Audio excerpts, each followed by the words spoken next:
My mother heard about this priest and that he was hiding some women, and she approached him, and he just said, I can't help you. I've got the fill. I can't help you. Well, if you recall, my mother being very strong, and she would not take no for an answer. And I guess she really hounded him, said, you have to help us, please help us. Her family was at stake, and she didn't let go. So finally, he said, well, I'll hide you in my apartment. He was living in an apartment.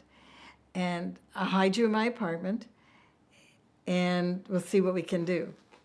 So we were in his apartment for, I don't know, again, a couple of months.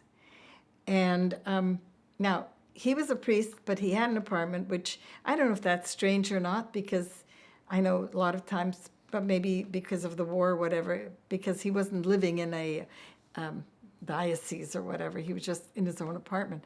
But he was living there alone. So there was my sister, my mother, my grandmother, and myself.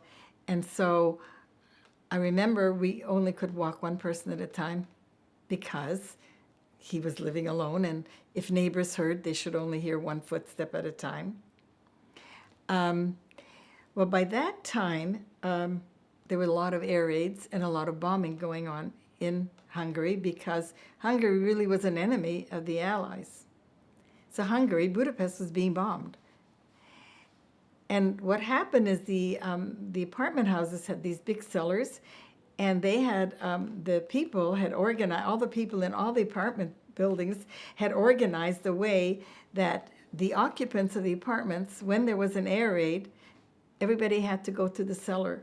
And I guess they had a whole system of making sure that, you were there to make sure they were taking care of each other, all the other people in the apartments, to make sure that everybody would be safe. So when there was an air raid, everybody had to go to the cellar, which meant the priest had to go to the cellar. We weren't there. We were non-entities. So we hid in his little bathroom, and sometimes for hours and hours, because air raids took hours and hours, and in the little bathroom with no windows. And I very much remember the bombs, the air raids, the sirens.